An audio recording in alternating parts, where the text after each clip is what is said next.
Welcome to the Deep Dive. We're here to plunge into your sources, pull out the key insights, the surprising facts, everything you need to really get a handle on a topic. Absolutely. And today, wow, we're looking at a real-life crime. It sounds like something straight out of Hollywood, a real twisted script. But it's not fiction. The reality for the people involved was, well, far more profound and tragic. We're talking about a case where the person everyone first suspected, he turned out to be a victim himself. Yeah, and the actual killer was someone completely off the radar initially, an up-and-coming actor, apparently, with just a chilling story behind him. So this deep dive is into the 2010 double murders of Julie Kibuishi and Sam Herr.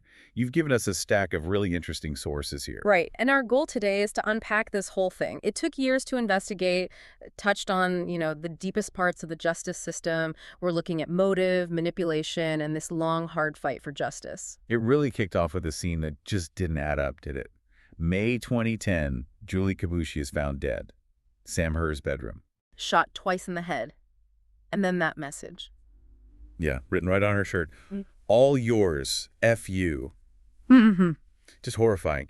Sam Herr's own father, Steve Herr, he's the one who found her. Imagine that. He calls the police immediately, of course. And you can see why initially the police thought, okay, it must be Sam Herr. He's a former Army guy. Maybe he snapped. Maybe he's on the run. But right away, that narrative starts to crumble. Sam's friends, his family, they just knew better. His friend Foltz, he said something like, never a thought in my mind that was possible. Right. Sam and Julie, they were good friends, Yeah. Everyone described them that way. Close. Julie was apparently full of life, energetic, always making people laugh. So you have this brutal scene, and then you have these victims. Mm-hmm. The picture just doesn't match. It immediately told everyone, okay, something else is going on here. This isn't what it looks like. So what was the first thing that really shifted the police focus away from Sam? Well, that disbelief from the family and friends was huge. It really pushed them. Steve Herr and his wife, Raquel, they start making calls late that night, like past midnight. Just desperate to find Sam. Exactly. And they call all his friends, and they get this one phone number they don't recognize, Daniel Wozniak. It's the only one with the Long Beach area code. Ah, okay. So that's the first connection. And it pays off fast. Detective Everett learns money is being taken out of Sam Herr's account using his card in Long Beach. But not by Sam. No. The ATM camera shows a young guy, maybe 17 to 20, white male, wearing a baseball hat. Not Sam Herr.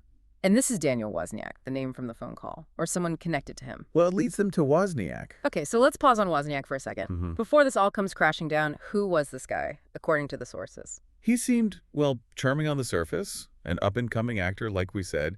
He was engaged to another actress, Rachel Buffett. Right. A friend, Freilich, knew him since middle school theater, called him a fantastic guy. The kind of person people like being around, funny, sweet. He was even starring in a local play, 9, in 2010, a small-town star. Pretty normal, almost idyllic picture, really. But behind that facade, wow. Our sources say this fantastic guy was already manipulating people pretty seriously. Yeah, that ATM footage. The young guy in the hat. That was Freilich, the 17-year-old friend. Wozniak convinced him, a teenager, to use a dead man's ATM card. Told him it was perfectly okay, apparently. It just shows you the level of, I don't know, manipulation or maybe coercion involved. That's chilling. How does Freilich react when he realizes? He gets scared, understandably. He talks to investigators, tells them everything, and that leads the police straight to Wozniak. And the timing couldn't be more dramatic. Right. They show up at his bachelor party, just days before the wedding. Imagine that scene. Detective Everett said Wozniak looks surprised, nervous, like the blood just drained from his face. And Wozniak says he'll tell us everything. Leads them to think, okay, maybe he's involved, but he'll help us find Sam. Meanwhile, his fiancée, Rachel Buffett. She later went on Dr. Phil, right? Yeah, she talked about meeting Dan doing a play, falling for him fast, thought they had this awesome future planned out. Completely clueless, or maybe just unwilling to see what was really happening. It seems that way. The curtain was definitely about to fall hard. So as the police dig deeper, the focus shifts. It's not if Wozniak was involved, but why? What was the motive here? Pure greed, according to the DA, Tony Rakakas. He called it a tragic murder plot. Wozniak needed money. He allegedly targeted his neighbor, Sam Herr, because Sam had substantial savings. Savings Wozniak apparently wanted, badly enough to kill for. It seems so, just cold-blooded, for money. And the planning. It wasn't just impulsive. Killing Sam was just the first step, wasn't it? Frighteningly, yes. On the afternoon of May 21st, 2010, he lures Sam away from their apartment complex, takes him to this theater facility at the Los Alamitos Joint Forces Training Base. A place Wozniak knew from acting. Exactly, knew it well. And inside that theater, he shoots Sam Herr twice in the head. Takes his wallet, his ATM card, his phone. And just leaves his body there in the theater. And then the same day, he uses Sam's phone. Yeah, later that evening, Yeah. he texts Julie Kibuishi pretending to be Sam. Asking her to come over to Sam's apartment. Right. Julie shows up around midnight. She was actually wearing this little tiara, apparently for her brother's upcoming wedding rehearsal or something. Oh, God. Wozniak leads her into the bedroom, tells her to lean over, look at it right there, and then his words. I put 2 bullets in the back of her head. He confessed to this. In detail. He did. Chillingly, he admitted to smiling and laughing while doing it. Said something like, it reached a point where I couldn't even believe that I was doing this. Just a complete lack of empathy, it seems. The staging, the message on her shirt. That was all him, too. To make it look like Sam had done it and fled, presumably, the level of calculation is just staggering. And then he tries to cover his tracks. The backpack. Yeah, he gathers evidence, Sam's bloody clothes, the murder weapon, puts in a backpack and gives it to his brother Tim, tells him to get rid of it. Unbelievable. But even with this confession, he pleads not guilty. He does, which sets up this incredibly long legal battle. The prosecution goes for the death penalty, calling the crime heinous. But the defense throws up roadblocks. Scott Sanders, his attorney. Right. He files motion after motion. Accuses the DA's office and the sheriff's department of improperly using jailhouse informants to get evidence against Wozniak and other defendants, the whole snitch scandal in Orange County. And that holds everything up.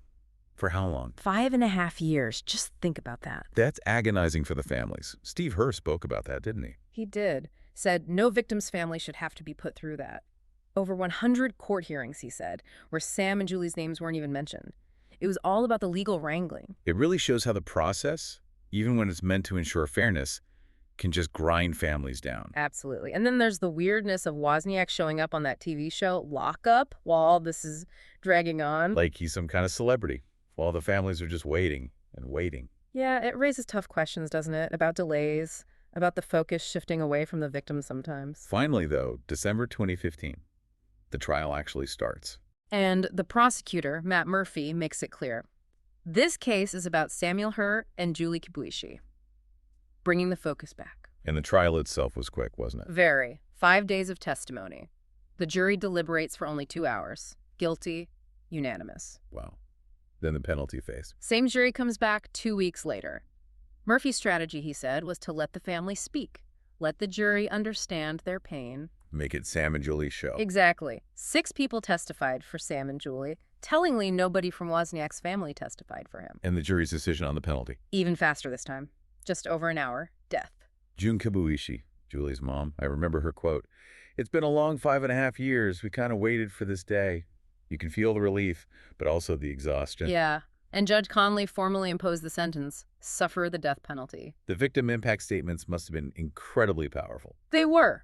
Raw.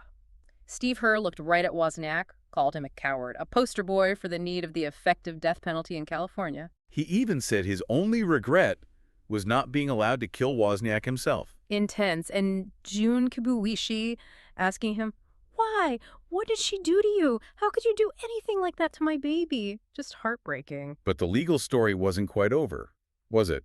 Rachel Buffett, the ex-fiancée. Right. 2 years after Wozniak's sentencing, she's on trial herself. For lying to the police? Accessory after the fact? Prosecutor Murphy argued she knew Wozniak was involved early on, right after Julie's murder was discovered. Yeah, he argued that by that Monday, she knows her friend Julie is dead, Sam is missing, Wozniak has to be connected, but she chose to lie to protect him. What kind of lies? She repeated Wozniak's story about Sam leaving with some mysterious man in a black hat, claimed Sam mentioned family problems, which detectives knew wasn't true. Murphy counted like 19 separate lies in just one interview. Her defense was that she was basically another victim, manipulated by Wozniak. That was the argument. But Murphy countered, look, she didn't have to know everything. She just had to know he was involved and then deliberately mislead police to help him. And there was that jail phone call recording, right? That was pretty damning. Oh, yeah. Rachel confronts Daniel about his brother Tim having evidence, and Daniel just panics. Then I'm doomed. Oh God, oh God, oh God. So that showed she knew about the backpack, at least. Knew he tried to dispose of evidence. Exactly. It sealed it for the jury, it seems. She was found guilty. Accessory after the fact, not involved in the murders, but she helped him afterwards by lying. You know, looking at the sources, this case generated a lot of online discussion, too. Mm-hmm. People questioning things. Sure, like any big case. Some wondered if maybe others were involved, maybe related to drugs, or they brought up Sam Herr's past legal issues, though he was acquitted of that earlier charge. And some defended Rachel Buffett, saying the evidence was thin or that she did cooperate later. Right. But you have to weigh that against the direct evidence against Wozniak himself, the confession, the details only the killer would know, the ATM card, the weapon. The conviction was based on solid evidence against him. It also brings up these bigger system issues, doesn't it? The death penalty itself, for instance. Definitely. Wozniak gets the death sentence, but then Governor Newsom suspends executions in California in 2019. So death sentences aren't really being carried out. They're at historic lows. And you have this grim statistic that more California death row inmates died from COVID-19 than were executed since, 1978. It adds a whole other layer to that debate. And Steve Herr was very vocal about another issue, transferring death row inmates. Yeah, that Condemned Inmate Transfer Pilot Program, CITPP, allows some death row inmates to move to general population prisons, potentially with more privileges. He called it like going from a Motel 6 to a resort. He felt it was wrong, especially the lack of notification for victims' families. Prosecutor Murphy raised that too. Does this violate victims' rights? These aren't minor offenders. As he put it, Wozniak ruthlessly murdered 2 people so he could go on a honeymoon. It really highlights the tension between managing the prison system and considering the impact on victims. And that's on top of the trial delays, the informant controversy. The system has a lot of complex, sometimes conflicting parts. It certainly does. So wrapping this up, we've traced this incredibly disturbing story. From Julie Kibuishi's horrific discovery, the initial misdirection towards Sam Herr, To the awful truth about Daniel Wozniak. This actor, driven by greed, staging this killer performance in real life. a performance that led to years of legal battles, immense pain for the families, and questions that, honestly, still linger. And hearing the words of Steve Herr and June Kibuishi in court even years later, it just underscores the lasting devastation. The fight for justice doesn't really end with the verdict, does it? No, it seems like it continues in different ways. So a final thought to leave our listeners with. This case feels like a movie plot, but it's painfully real. What does it ultimately tell us about, I suppose, the darkness people are capable of for something as base as money? And maybe also, how does our pursuit of justice itself, with all its necessary procedures, but also its delays and controversies, shape the meaning of resolution for everyone touched by such a tragedy? It's not just about punishment, is it? It's about the entire, often difficult journey through the system.